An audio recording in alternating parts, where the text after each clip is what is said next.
name is Chang, Chang, and this is live streaming for OneClass. Today we're going to go over some common math problems asked in both the high school and the university level. So let's get started.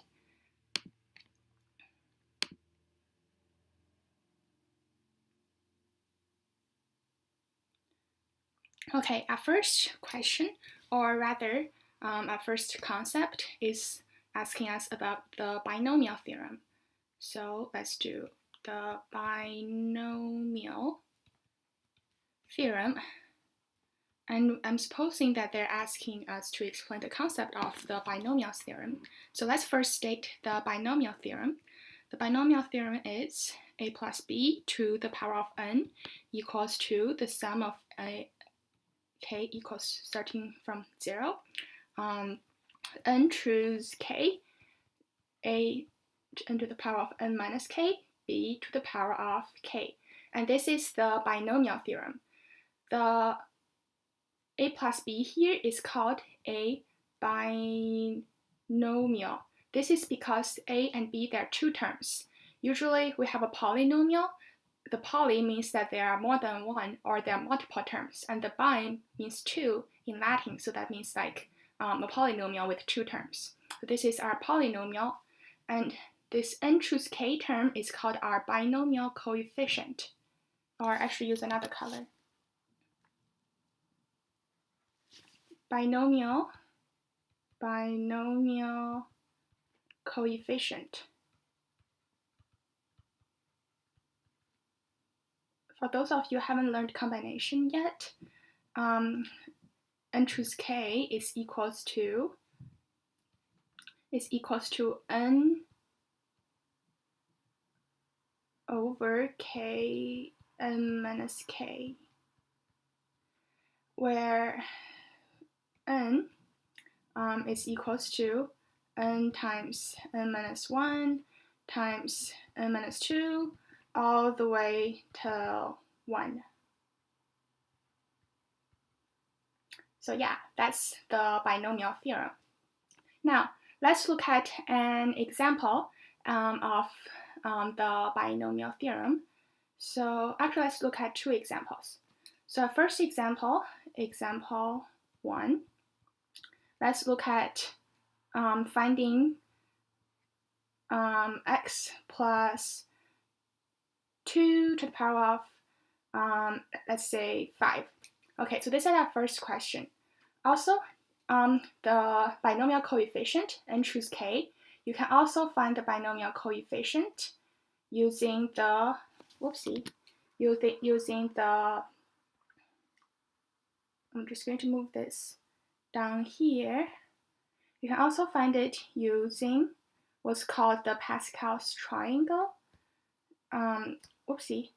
So we would have, so each subsequent layer of the Pascal triangle is the sum of the two adjacent numbers. So in order to find a new layer of the Pascal's triangle, we would write another one on either side. And this number here would be the sum of the two above numbers. So it would be 3, and 2 plus 1 is 3. And we write another layer of 1. So 1 plus 3 is 4, 3 plus 3 is 6, 3 plus 1 is 4. And we write another layer of 1. And here 1 plus 4 is 5, 4 plus 6 is 10, 4 plus 6 is 10 again, and 1 plus 4 is 5. And we can use the Pascal triangle, or the number of the Pascal triangle is the value of n choose k, where k is equals to 1, k equals to, where n is equals to the layers, n equals to 1, n equals to 2, n equals to 2, n equals to 3, n equals to 4, n equals to 5, and the k is the index here. So for example, this will be the first index, the second index, etc., etc. So now let's look at finding the value of x plus 2 to the power of 5. So how do we do that? We know the a here is equals to x, and the b here is equals to 2. So like it will be x plus x is a b is 2, and n would be equals to 5. b equals 2, n equals 5. So we know we need to use this layer of the Pascal's triangle. So let's just do, oopsie, Pascal's triangle. So now we know the first number here, 1, is just 1, and we know first we have the term a, n to the power of n minus k, so we have x to the power of n, which is 5, minus k, and k starting from 0, so k is equals to 0, 5 minus 0 is 0, and then we have b, which is the number 2, to the power of k, and we know the number k is equals to 0, and 2 to the power of 0 is 0, so the first term is just 5. And the second term, we know we have n choose k, which is 5 choose 1. Now k is equals to 1, so we know we have 5 according to Pascal's triangle, and choose 1 is 5. And then we have x, a, which is x, and we have x to the power of n minus k. Right now, k is equals to 1, so 5 minus 1 is 4. And we have b to the power of k, which is 2, and to the power of 1 is just 1. And then next we have, let's just write all the n choose k term. We have 5 choose 2, x, which is a, n to the power of 5 minus 2, and then 2 to the power of 2. And then next we have 5 choose 3, x to the power of 5 minus 3, and then to the power of 3. Oopsie. And then we have 5 choose 4, x to the power of, because k is now 4, 5 minus 4, and then to the power of 4. And then we have 5 choose 5, 5 choose 5, x to the power of 5 minus 5, and we have 2 to the power of 5. And that terminates our terms. So this is equals to that. This is the complete form, and now we're going to simplify.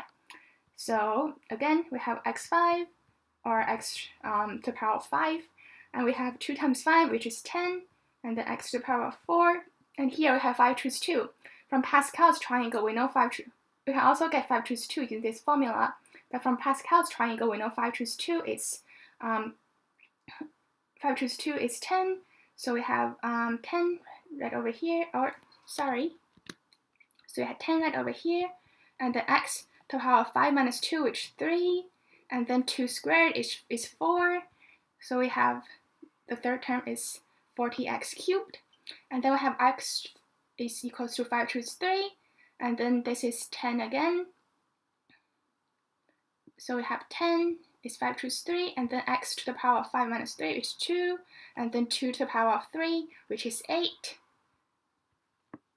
And then we have 5 choose 4, and we know 5 choose 4 is 5 because this is the fourth term in Pascal's triangle. So we have 5, and then we have x to the power of 5 minus 4, which is just x to the power of 1, which is x, and then we have 2 to the power of 4, which is 32.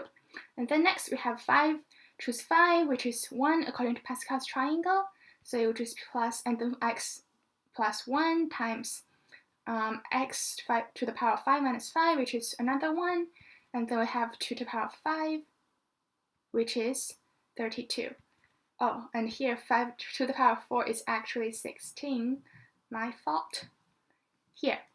So to simplify to the simpler forms, again we have x to the power of 5 plus 10 x to the power of 4 plus 40x cubed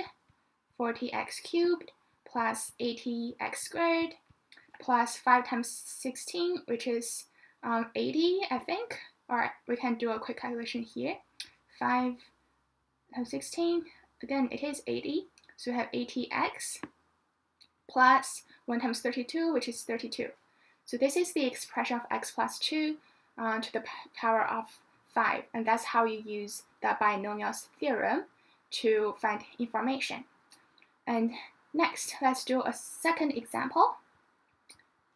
And this example is about let's do an example about the binomial coefficient. The binomial coefficient So for example, we want to do, we want to verify whether 5 choose 3 or whether 5 choose 3 here is indeed 10. So let's try to find 5 choose 3. And we're not using the Pascal's triangle because we already know from the Pascal's triangle 5 choose 3 is equals to 10. We're trying to use the formula here. So it will be n choose k is equals to, whoopsie, what's wrong with my notepad here? I'm just going to try to erase it. Okay, I guess we can't really do anything about it. Oh, perfect. So we know the formula from here is n choose k equals n factorial. Oh, by the way, this exclamation thing is called a factorial. So it will be equal to 5 factorial, because 5 is n and k is 3, over k factorial, so 3 factorial, and then over n minus k factorial, so 5 minus 3 is 2, so over 2 factorial. And we know number factorial is a number times a number less than it, and then times a number, 2 numbers less than that, all the way up till 1. So we know this is 5 times 4, or 5 factorial is 5 times 4 times 3 times 2 times 1. And 3 factorial is 3 times 2 times 1. And 2 factorial is 2 times 1. So in order to simplify that, we can cancel the 2 and 2 with the 2, cancel the 1 with the 1. And the 1 just, because anything over 1 is 1, so we can like cancel this as well. And we can cancel 3 with the 3, and we can cancel 2 with the 4, which remains 2. So our answer here is equals to 10. And we know that 5 choose 3 is 10, which is consistent with the answer we got from the Pascal's triangle. So yeah, that is all we're going to do with the binomial theorem. And let's look at the sample solution of right over here. So yes, binomial theorem. Binomial, again, this is a binomial. The term a plus b is binomial right over here. And yes, n choose k is equal to this. This is the binomial coefficient. Here should be a minus sign. I don't think you can see it very clearly from the photos, but it's all right. So yes, they did another example. Perfect. So it's a great job. The answer is correct. Might want to switch the binomial theorem image to show a clear minus sign. Cool, and the solution is correct. Now let's move on to our second question of this live stream. So our second question is, what is the square root of 73 in its simplest form? So our second question is, what is the square root of 73? Looking at the number of 73, usually how we solve this problem is that we use prime factorization. And we check whether this number 73 is a perfect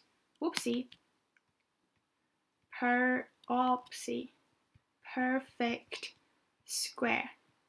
So first, we know that 73 is not a perfect square because it's not in the list of perfect squares. So this is checked. It's not a perfect square. And then we need to find the smallest prime factor of the number 73.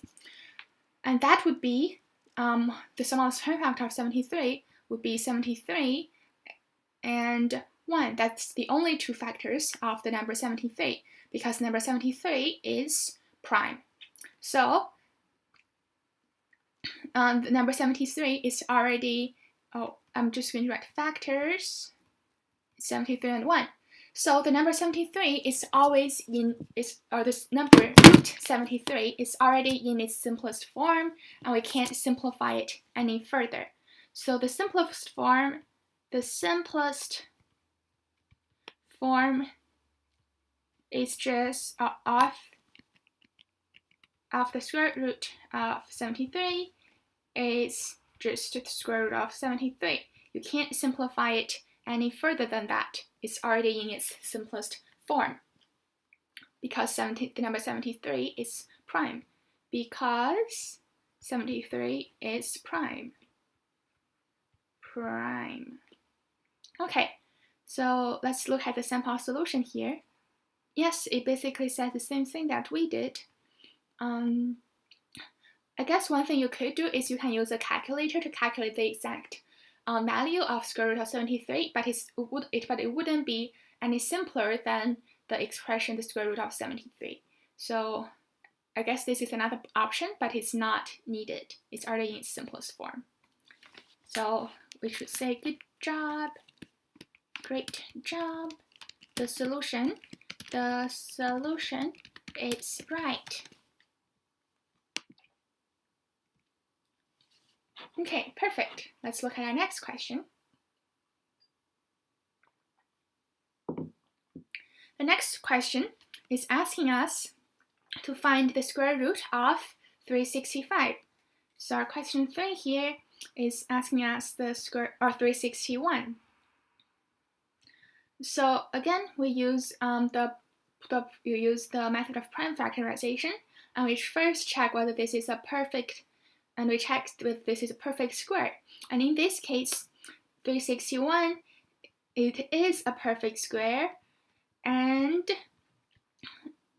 its only prime factors is 19. So we know that the square root of 361 is equals to positive or negative 19, because positive 19 times positive 19 is 361, and negative 19 times negative 19 is 361.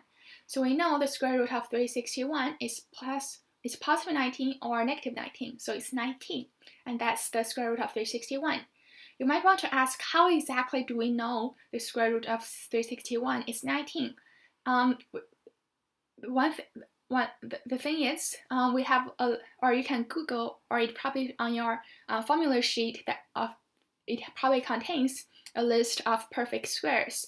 So you should probably memorize the list of perfect squares from 1 to around 14 or 15 in high school level, and from 1 to like 25 in university level. I'm not exactly sure the exact number, but you kind of just memorize or know the list of perfect squares, and that's how you find out the answer. Or you can use a calculator, which is much easier. So yeah, this is how you know the square root of 361. It's just 19. Now let's look at our sample solution here. Yes, it's just 19. Perfect. So we should say perfect, correct solution. Yay! The solution is correct. So this is our third problem. Now let's look at our fourth problem. And the fourth problem is asking us what is the square root of 33. The square root of 33. From here, we know that 33 is actually not a perfect square, unlike 19. So 33 is not, or we should write here, 361 is a perfect square. Perfect square. But 33 is not a perfect square. So in order to find the square root of 33, we can only use the calculator, although we can estimate it. So first, let's make an estimation. We know 25 is a perfect square, and we know the square root of 25 is equal to 5. We also know 36 is a perfect square, and we know the square root of 36 is 6. And 33 is between 25 and 36, and it's closer to 36 than it is to 25. So we know the square root of 33 is between 5 and 6, but it's more towards 6 than towards 5. So it's closer to 6. Closer to 6. And that's kind of the best we could do. So in high school level or in middle school level, high school level to estimate the square root of 33. And in order to find the exact value of the square root of 33, we will use a calculator. So we will say square root of 33. and we'll just use the calculator to get it. And we know the square root of 33 is approximately 5.74. It's approximately. The curly equation sign means approximately equal to 5.74. Okay, and let's look at our sample solution here. Our sample solution says the square root of 33 is closer to 5.74 approximately. The answer is obtained by using a calculator. So yes, this is correct. So you say, good job. The solution is correct.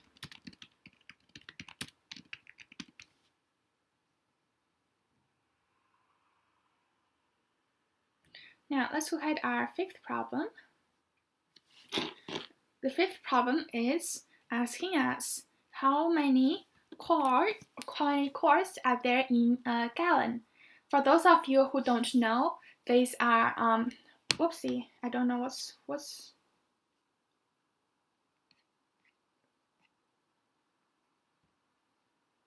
yes, it is still recording, so that's good. It's probably some internet problem. Cool. So it is asking us how many quarts make a gallon. So in other words, how many quarts are in a gallon? And for those of you who don't know, a gallon is a measurement of volume in the United States. It's most commonly used in the US because it's an imperial unit versus a metric unit used elsewhere. The most common place you're going to see a gallon is probably when you're buying gas in like gas stations. They're usually measured in gallon. Otherwise, you probably wouldn't see it too often unless you're in the US. So we know a gallon is equals to 4 quarts. QT, a gallon is GAL, a gal. Yeah, so we know a gallon is equals to 4 quarts. So I guess so the answer would just be 4 quarts would make a gallon. Makes a gallon. It's just standard unit conversion. And also the common example you will see is, for example, how many quarts, for like unit conversion wise, how many quarts would make 3 gallons? Make 3 gallons. So you're just basically converting from from gallon to quarts. So if you're asking us to find the number of quarts, so from gallons, so we know 3 gallon. Since you're asking us how many quarts, you would put quarts on top, and we know 4 quarts is a gallon. So you would so the gallon in the bottom would cancel out, and then 3 times 4 equals 14. Or sorry, 3 times 4 is equals to 12. So you would know 12 quarts would make 3 gallons, and this is how you do those standard unit conversions. And that's just an example of how many quarts would make 3 gallons. The answer is 12, and the actual question is how many quarts makes 1 gallon, and the answer is 4 quarts, because 4 quarts is equal to a gallon. Now let's look at the sample solution here. There are 4 quarts in a gallon. It says right over here, and might want to bold the last statement, but the solution is correct. The solution is correct.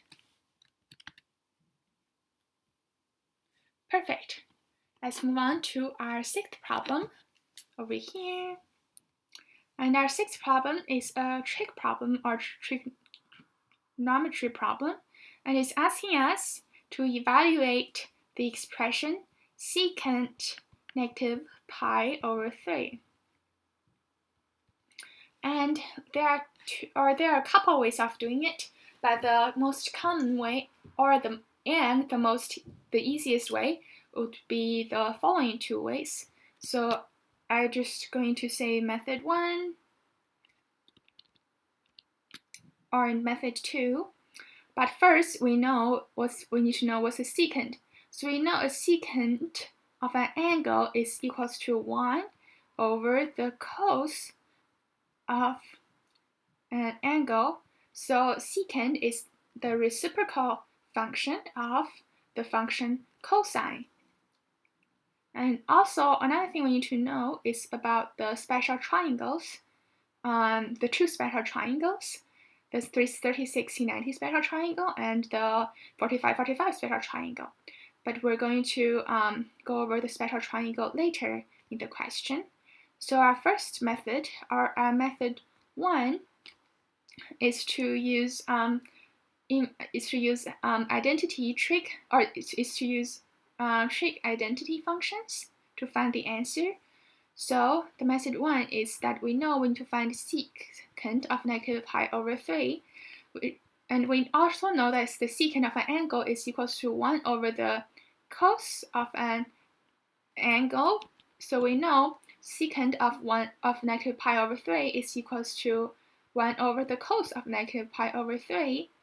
And we also know that the cosine of an angle, the cosine of an angle is equals to the cosine of an angle with a negative sign on it. So based on this function, we know that the secant of negative pi over 3 is also equals to this cosine of pi over 3 and equals to the secant of pi over 3.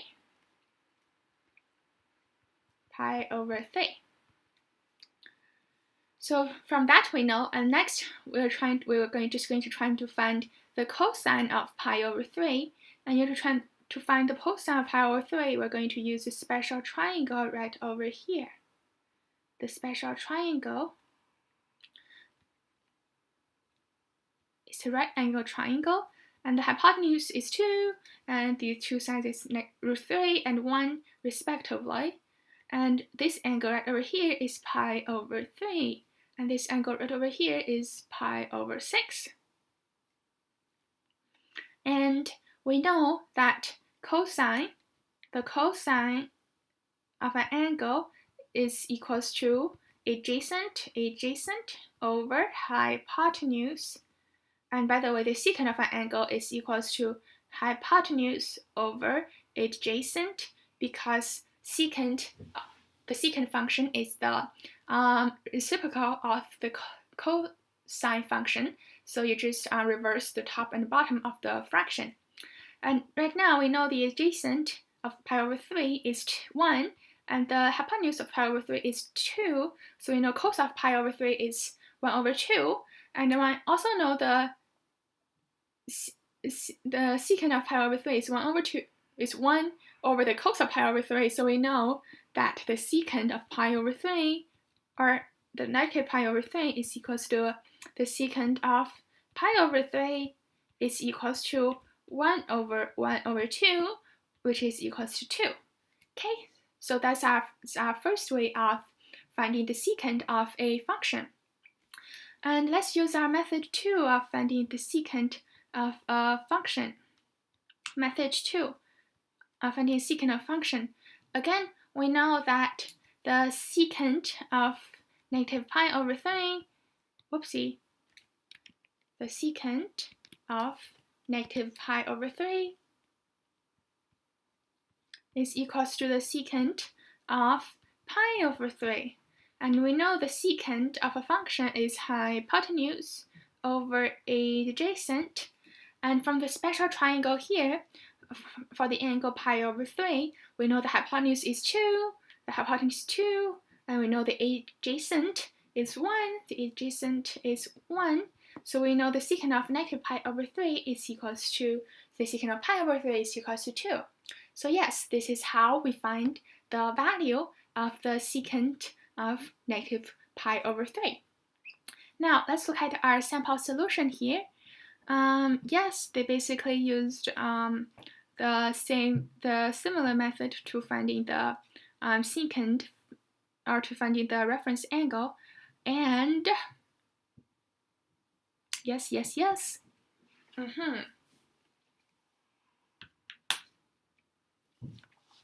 and the value is 2. Perfect. You should say, great job. The solution is correct. Solution is correct.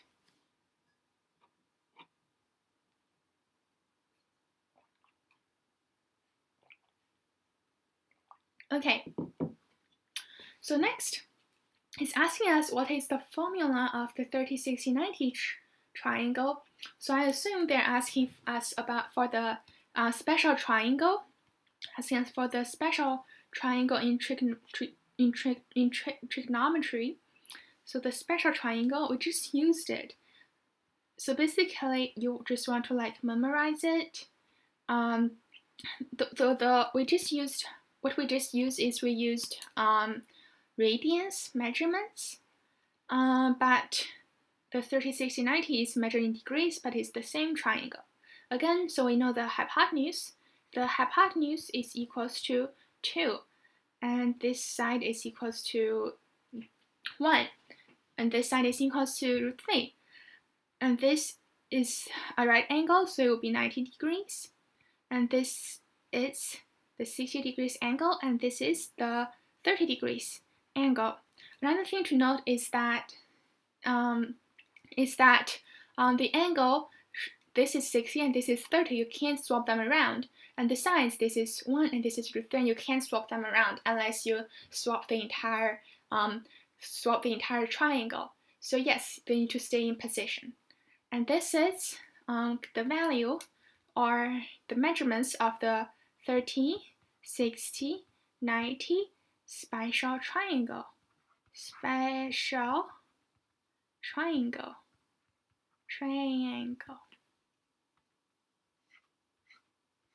Perfect. And let's look at the sample solution here. Yes, it's one of the two types of the special right angle triangle. And let's just do the other special triangle for the sake of special triangles. Since we came across triangle, this is actually an isosceles triangle, and the degrees here is 45, the degrees there is 45, and then both two sides is 1 because it's isosceles, and the hypotenuse is equals to √2, and I'm just going to erase here. This is a 45 degrees special triangle. Whoopsie, what did I do? I erased a little more than I should be erasing. So yeah, this is the measurement of the other isosceles, or the other special triangle. This is the other special triangle. And that's the two special triangles that we need to know. Cool. And yes, let's look at that. Yes, the hypotenuse is 2. This is the hypotenuse. The side besides the angle 30 degrees is √3, and the side beside the angle 60 degrees is 1. So yes, it's the same triangle that we got, except they changed the orientation of the triangle a little bit to make it tilted, and I like to make it like this way because, I mean, it makes sense, right? This is the most intuitive orientation of the triangle. So this solution is correct. The answer is correct. Excellent. Excellent. Perfect. Solution is correct. Now let's move on to our next question. Our next question is, how many cups is in half a gallon? Again, it's asking about the US imperial measurement of volumes, and it's asking us how many cups is in a gallon.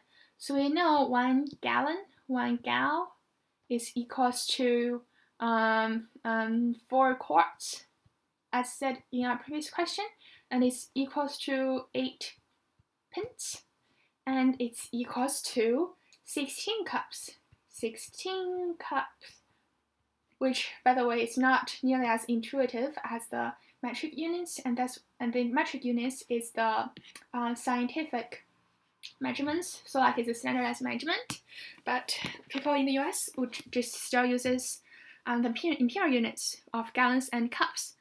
And they're asking how many cups is in half a gallon.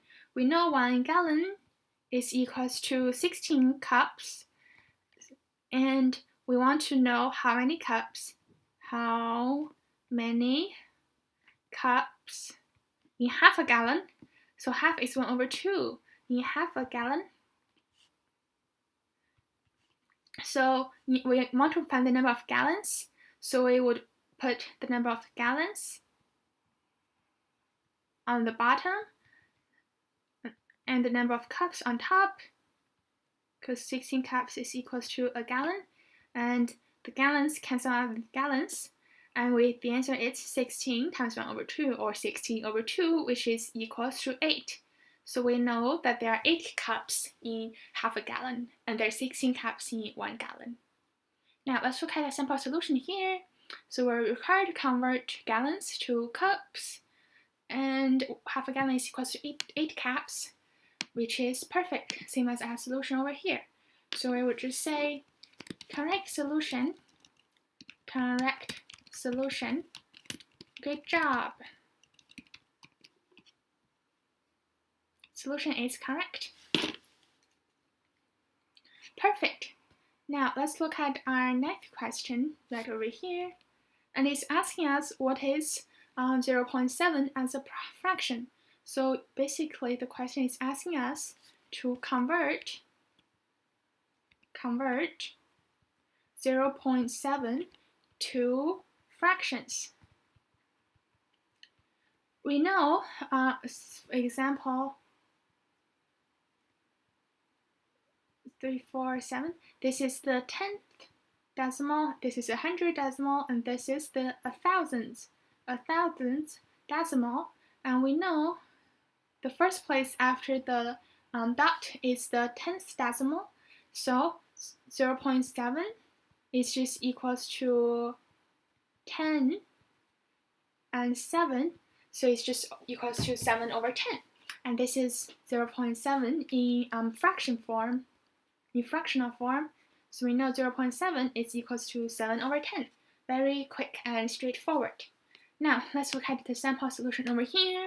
It's asking us what is 0.7 as a fraction, and we know the decimal is in the 10th place, so we can just write it as 7/10, and this would be the fractional form of 0.7. So we would say, great job, solution is correct. Solution is correct. The solution is correct.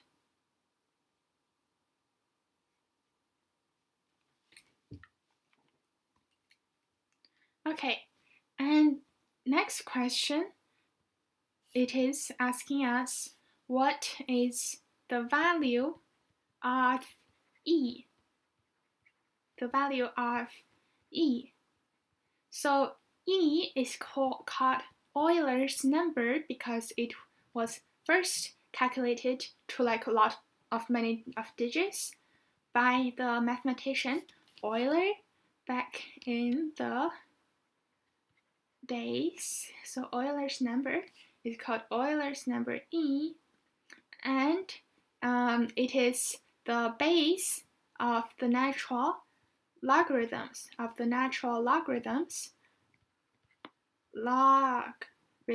so of logarithm ln. So we now know ln x is equals to log e to the power of, or log x with base e. So yes, the value of the e is the base. Euler's number is the base of the natural log. And the value of E is an irrational number, meaning it cannot be expressed in using fractions, and it goes on and on and forever with different numbers after the decimal point. Irrational number, and E is equals to, or approximately equals to 2.718, but it actually goes on and on for like forever.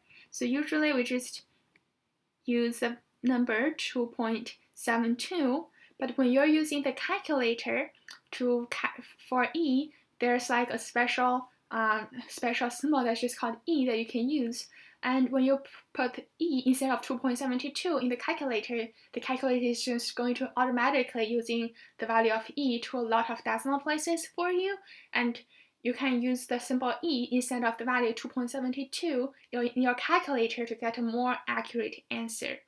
So yes, the value of the mathematical constant e is approximately 2.72, but actually it goes on forever in like a lot of different number of digits. So yeah, this is the value of the mathematical constant or Euler's number e is approximately 2.72. And the solution here is pretty good. So say fantastic. The solution is correct. The answer is correct.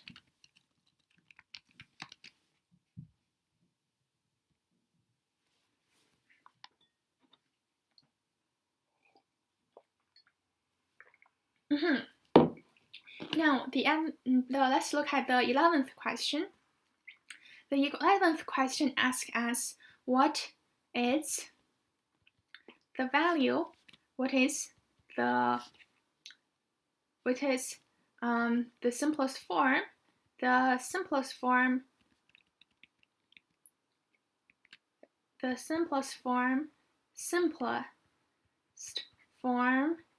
of the square root of 180 or 150. How should we find the simplest form of square root of 150? We use a method called prime factorization.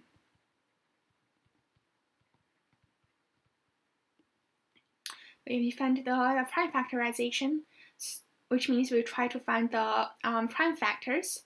So we know that 150 ends with 0, and we also know any number or any integer that ends with 5 or ends with 0 is a multiple of 5.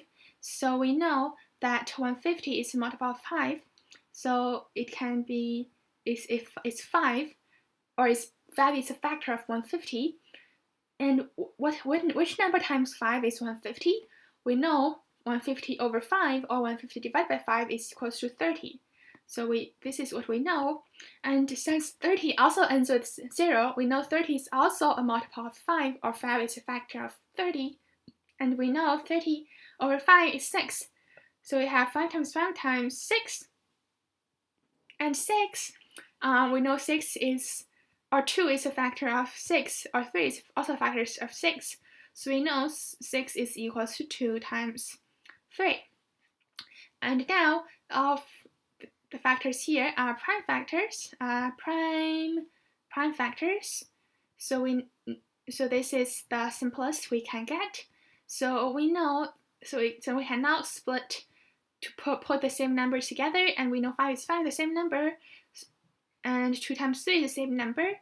So we can separate the radical into two like separate radicals, and we know the square root of 5 times 5, or the square root of 75, or the square root of 25 is just equals to 5. And we have, oopsie, here is a 3. We have 5, the radical of 2 times 3 together. And we know 2 times 3 is 6, so we have 5 root 6. And this is the square root of 150 in its simplest form. It's 5 root 6 and we found this answer using the process of prime factorization. And this is how we simplify the square root of 150, or how we simplify radicals. Okay, let's look at the sample solution here. Yes, we have the same solution, and we do the pairs. So this is correct. So we say, great, the solution is correct. Solution is correct. Now let's look at our 12th problem, and it's asking us what is a radical in mathematics. Whoopsie.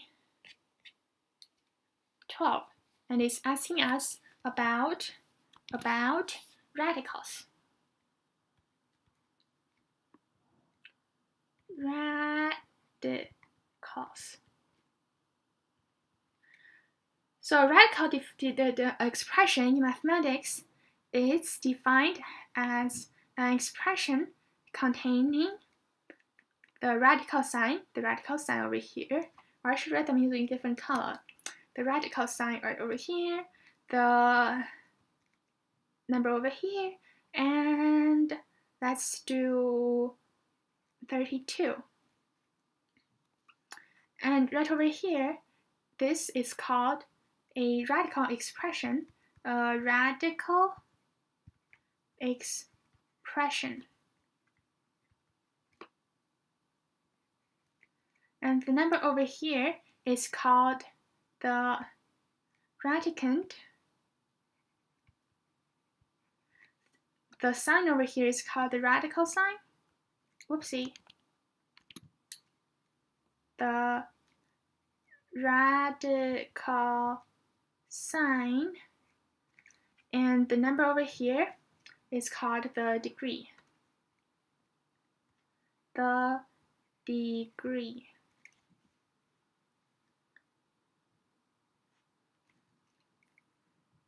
And with that, and the most common radicals that we're going to see is the square root. Oopsie. The square root. So let's just look at some examples. So the square root of something, and because we use the radical with the degree 2 or the square root of some is so often, we often just eliminate writing the 2. So usually we just write the square root, or just write like square root of 25 without the actual degree. So if we see something like this, we know it means the square root instead of the cube root or instead of the fifth root, because we know the degree is by default 2 because this is just the convention in mathematics. So yeah, this is how we do it. And the square root or the root with degree 2, it just means 2 numbers multiplied together, and those 2 numbers are the same, is equals to the number that's inside the square root sign or the square root symbol. So basically 2 numbers multiplied together is equals to the radicand. So in this case, we know 5 times 5 is equal to the radicand. And in the case of the fourth root of 16, we know 4 numbers multiplied this together is equals to the radicand.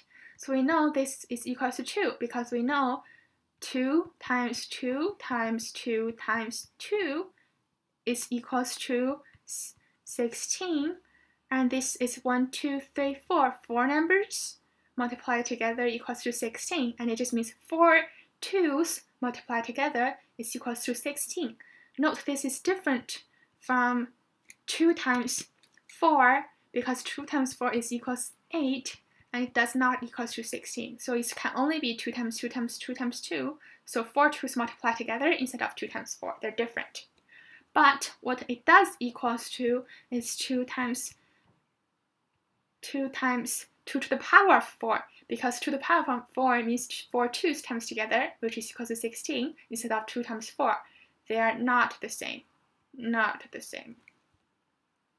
So yeah, and some other example of radicals include say 16 to the power 16, or the fifth root of 16, the square root of 17, the 100th root of 93, or the cube root of 16, or I guess I could do another number, the cube root of 32, so on and so forth. They're all radicals. Yeah, so this is what we're going to talk about with radicals, and let's look at the sample solution. Yes, it also explained the terminologies and it given some examples of radicals. Perfect. Great job.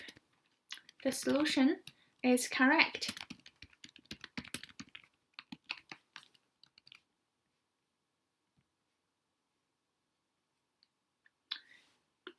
Now let's look at our 13th question.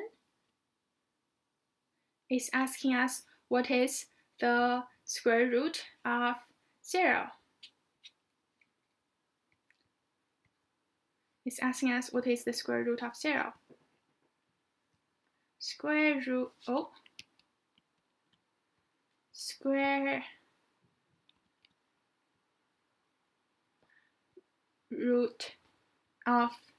0. The square root of 0 is just 0, because again, as we talked about before, the square root of a number is the second root of a number, which means two numbers multiplied together is equal to an inner number, and we know 0 times 0 times 0 is equals to 0, so the square root of 0 is just 0, which is really straightforward, and there's nothing tricky about it. However, do note that exponents is different. For example, 0 to the 0 is equals to 1, or 3 times to the power of 0 is equals to 1, which is equals to 5 to the power of 0 equals to 10 to the power of 0 equals to 0 to the power of 0 is all equal to 1. This does not equal to 0. So any number to the power of 0 is equals to 1 instead of 0. But the square root of 0 is just 0, which is very straightforward. Or at least this is the case in the real numbers. So basically, you're not going to see this until like 3rd, 4th year in university. But what you can do is that in linear algebra, you can extend the real numbers, and in that case, the square root of 0 might not just be exactly 0, but that's like an extension that you're not going to encounter until your later years in university. So for high school purposes, just remember the square root of 0 is just 0, and it's not tricky at all. Okay, let's look at a sample solution here. Yes, it says that the square root of 0 is 0, which is entirely correct. So let's say, good job. You're right, you're correct. And the solution is correct. Now let's look at our 14th problem. Do we have a 14th problem? Yes. It says what is 77% as a fraction?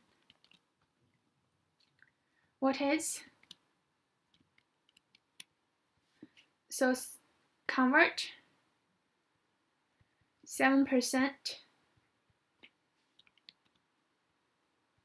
to fraction.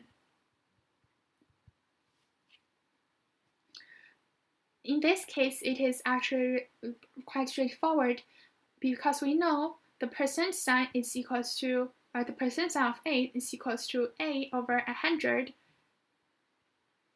So we know 7% is just equals to 7 over 100. In this case, 7 is a prime number. It has no common factor with 100 because 7 is not a factor of 100. So this fraction is also in its simplest form, and there's nothing else we need to do to simplify it. So we know 7% is just 7 over 100, and that's the fraction, and it's the simplest we can do. Let's look at our sample solution here. It says 7%. Yes, it's just 7 over 100. Let's do perfect. The solution is correct. The solution is correct. Great. Do we have a next question? Nope. We are good. So, let's do. Okay, so this is the end of our live stream today. I hope you enjoyed it. If you want to get notifications of our future live stream, please click subscribe down below. And I hope you enjoyed our common math problems, our math Q&A today, and have a great day, and don't forget to subscribe. I hope to see you next time.